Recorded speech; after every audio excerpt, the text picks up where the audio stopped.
On this second day of checking all of the changes, the buffs and the nerfs that the specs have received in the beta in the last 3 to 4 days, we have with us some monks, we have some holy, some shadow priests, some discipline priests. We have, in general, I would say overall, today is a day of nerfs. If I had to make an overall weighting of all the changes, it's definitely been a nerf day today. So let's start with the changes happening to Monk, in particular to Brewmaster first. Brewmaster, much like Guardian, gets hit by a nerf overall across the board. 11% less damage and healing done by the spec across the board.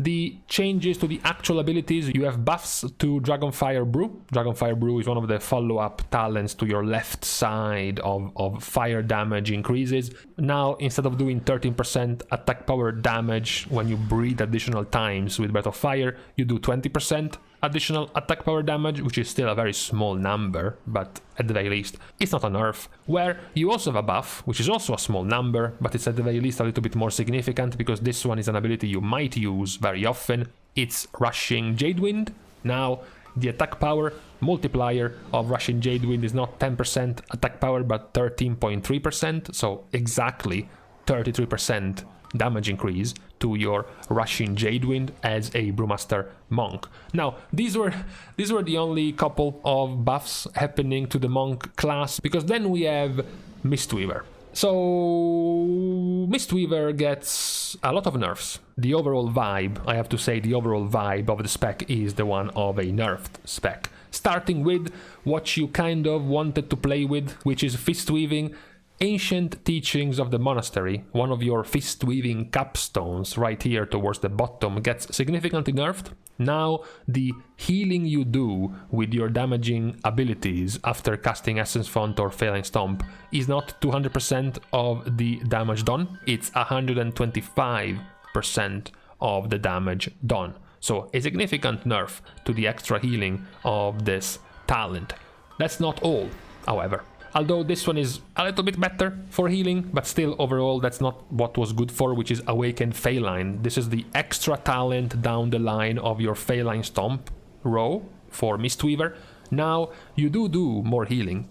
You do heal more, because now the damage that made you turn a portion of your damage into healing when you are within the Feline Stomp effect, now they transform 25% of the damage done into healing instead of 15% of the damage done. So within that cooldown, you are healing more. The deficit is that your abilities will be resetting Feline Stomp 50% less. So you will be gaining this extra healing effect 50% less. So you heal a little bit more, you heal from 15% of the damage done to 25% of the damage done, but it's gonna happen half as often, because the proc chance has got nerfed. Talking about nerfs, Clouded Focus also gets nerfed from 20% extra healing and 20% mana cost reduction stacking up to 3 times, so a total of 60% extra healing and reduction. 15% is now the baseline, so 15, 30, 45% is going to stack up the bonuses instead of 60% to Clouded Focus. Also, this one is much more important because this is a base ability, is a base rotational ability that you will be using. It's Enveloping Mist. That's getting nerfed. Enveloping Mist goes from having 360% spell power coefficient to having a 288% spell power coefficient. So we're talking about a solid 25% healing nerf to Enveloping Mist. But don't be despaired if you are a Mistweaver. We are not stopping here. There is actually more nerfs coming, because Yulon's Whisper, another one of your capstone talent for pure throughput healing, also gets nerfed. Now Yulon is healing up to 6 allies, not for 60% spell power multiplied by 3, so 180% spell power, but instead for 45% spell power multiplied by 3. So another nerf to your throughput healing as a Mistweaver monk. Also, don't just give up yet, because you have still hope for yet another nerf. Zempulse is also another talent that gets nerfed. So we read this in the manifesto of the devs wanting to make Zempulse a longer cooldown and be more impactful. So what do? They take Zempulse, They bring it from a 15-second cooldown to a 30-second cooldown, so they double the cooldown.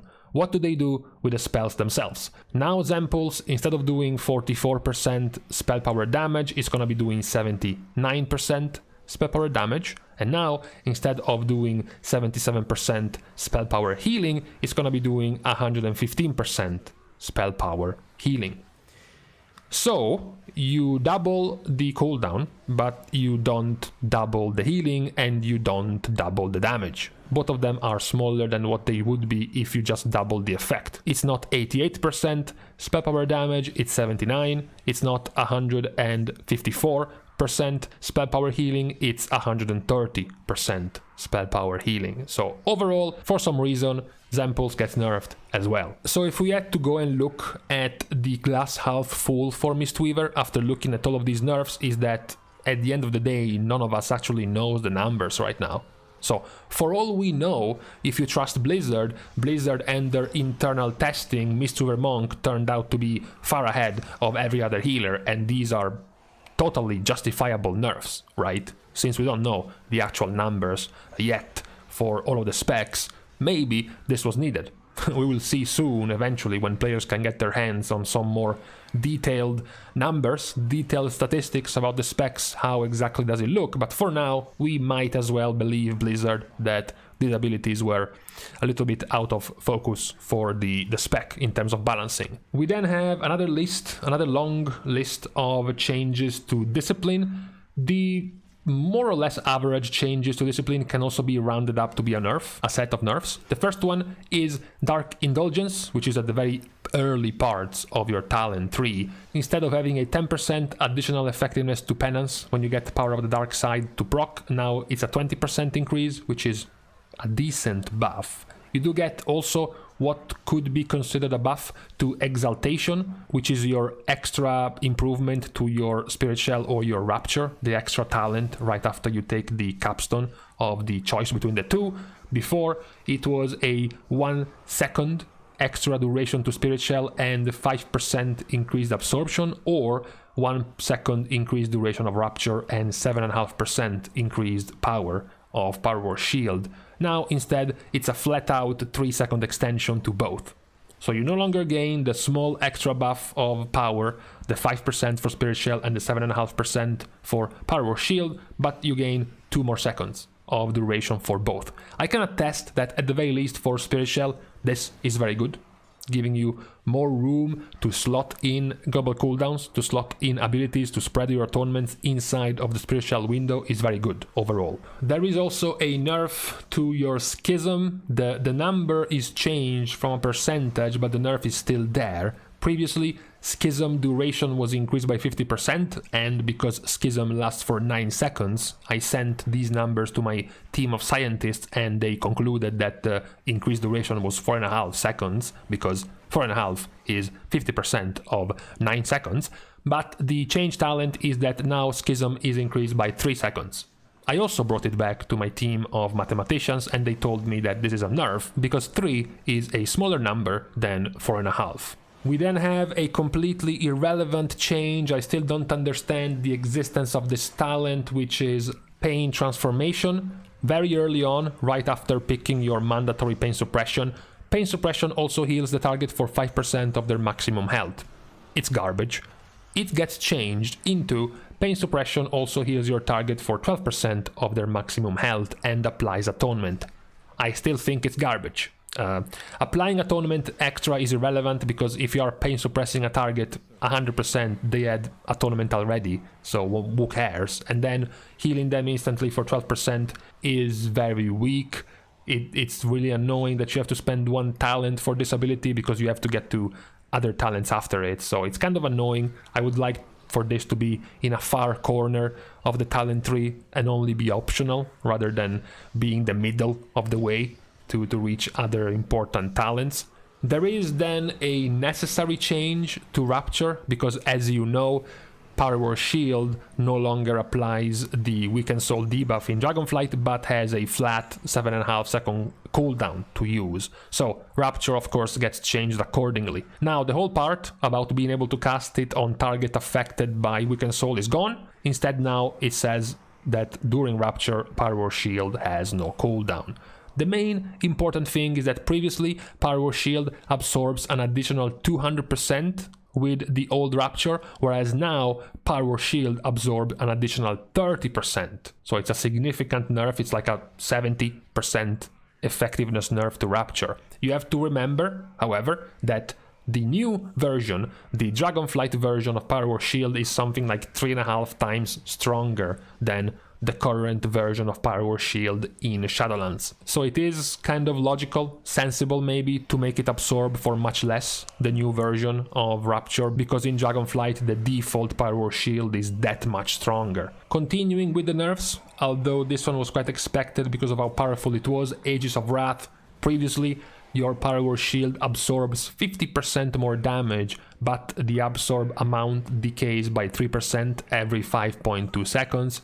The new version makes it so that your shield absorbs 30% more and decays by 3% every 1 second. So it's significantly worse, of course, but the initial talent was completely busted, so now it's a little bit more sensible of a talent option.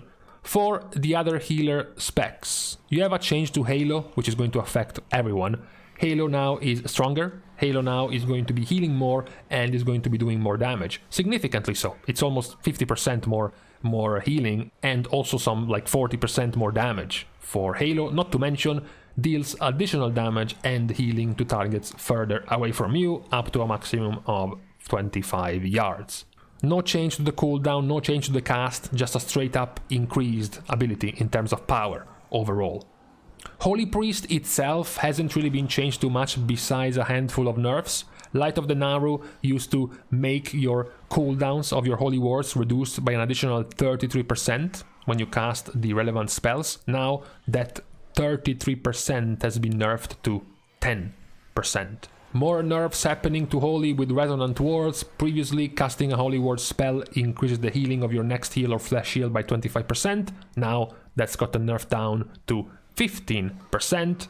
There is more, don't worry, there are more nerfs to Holy Priest, because Trail of Light early on in the talent tree, middle row, previously when you cast Flash Heal or heal, 35% of the healing is replicated to the previous target you healed with heal or Flash Heal. Now that 35% has been cut down in half, almost in half. Now it's only 18% of the healing is going to get replicated.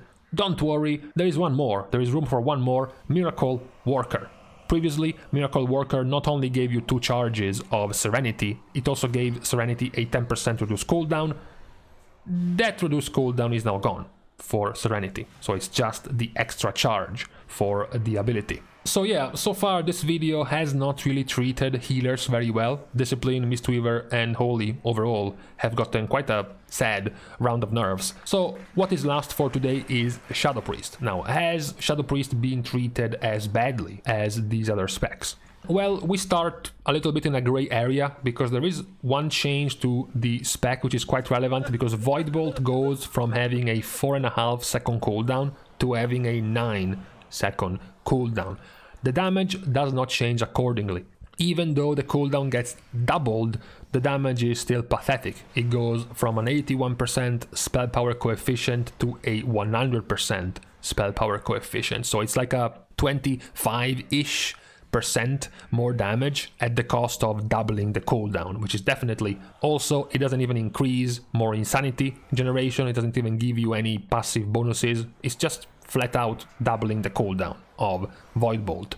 You do gain, however, some benefits in your defensiveness, because now your dispersion, while being the same as before, also heals you for 25% of your maximum health, also increases your movement speed by 50%, and also makes you immune to all movement impairing effects. So it's definitely a much stronger spell than before, basically. Talking about defensiveness, Mental Fortitude gets a little bit better. Mental Fortitude is the option, the capstone option between the improvement to dispersion or Mental Fortitude. Mental Fortitude now also works with Devouring Plague. Before, it only worked with Vampiric Touch, and it only capped at 4% of your max HP turned into a shield every time you overhealed yourself with Vampiric Touch. Now, you have both Vampiric Touch and Devouring Plague healing counting for this shield, and the shield gets buffed to a maximum of 10% of your max HP. So Shadow Priests are not necessarily the most tanky and the most surviving of specs in both Mythic Plus and the Raid. They basically just have Dispersion and not much else. They're also very immobile, so this one can definitely help, keeping them more alive. But talking about damage itself, there is a change to Hungering Void. Hungering Void is the last capstone on the right side of the tree. Write down your Void Eruption tree, so centering around Void Bolt a lot. And of course it gets changed because Void Bolt gets changed. Previously, the damage increase generated by Void Bolt was only 6 seconds long, but now Void Bolt has a 9-second cooldown, so you can't keep it at 6 seconds. Now, the buff has been increased from 6 seconds to 12 seconds to make room for the longer cooldown of Void Bolt. Also, the extended duration of your Void form goes from 1 second per extra Void Bolt or 2 seconds if Void Bolt crits to 2 seconds per extra Void Bolt or 4 seconds per Void Bolt crits. Because, of course, Void Bolt has twice the cooldown now, so this talent has basically been doubled to make space for Void Bolt having such a longer cooldown than before. Small nerf, tiny small nerf to Mind Devourer. Now, instead of having Mind Blast with a 5% increased damage and a 10% chance to make your next Devouring Plague cost no insanity, now no more damage, no more extra damage for Mind Blast, and only an 8% chance to make your next Devouring Plague cost no insanity. We also have another nerf to Monomania, which was one of your latest talent points down the tree for Shadow Priest. While channeling Mind Flay or Mind Seer, the tick rate, the dot tick rate of your Vampiric Touch and Shadow War Pain was increased by 100%. Now, the tick rate is only increased by 25%, but at the very least, their crit chance is increased by 3%.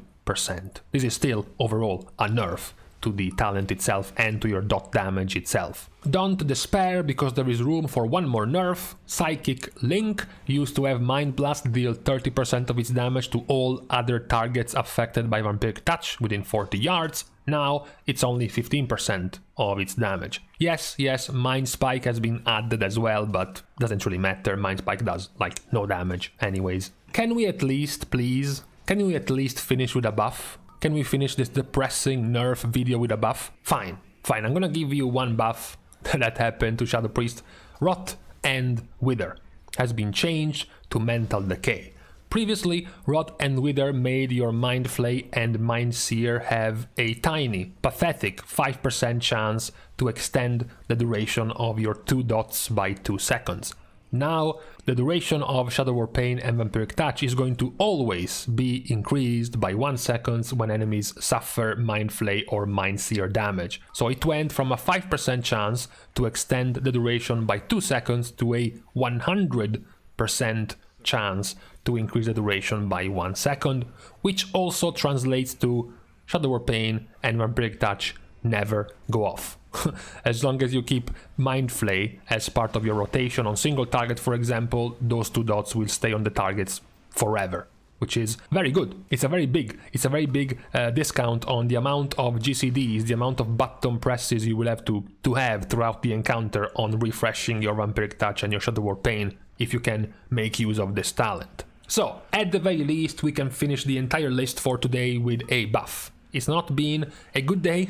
Many of these changes were primarily nerfs, primarily also to the healing specs of Priest and to Mistweaver Monk. Those were the harshest hits. You know, there were some good things in Shadow Priest, there were also some decent things in Brewmaster, but the healing specs got hit a little bit hard for today. That being said, to repeat this, if you want to see the glass half full, we don't really know about the numbers, we don't really know about the current power of the specs, so perhaps, you know, Blizzard knows more than us. Blizzard knows what's going on with these specs, and there was a reason to nerf primarily these specs, but we will see. We will see soon, eventually, once we start making our own conclusions about the situation for the specs, how it is. But for now, these have been the last part of the changes for this week, this incoming week of the beta build coming out tomorrow, I think, between Wednesday and Thursday. So, As usual, thank you guys and all my patrons for supporting me, for helping me to continue to being able to continue to produce WoW content, even though we are handicapped, even though we don't have access to the beta and we sort of have to make do with what's available from outside of the beta. It's still tough, but eventually it's gonna get much better.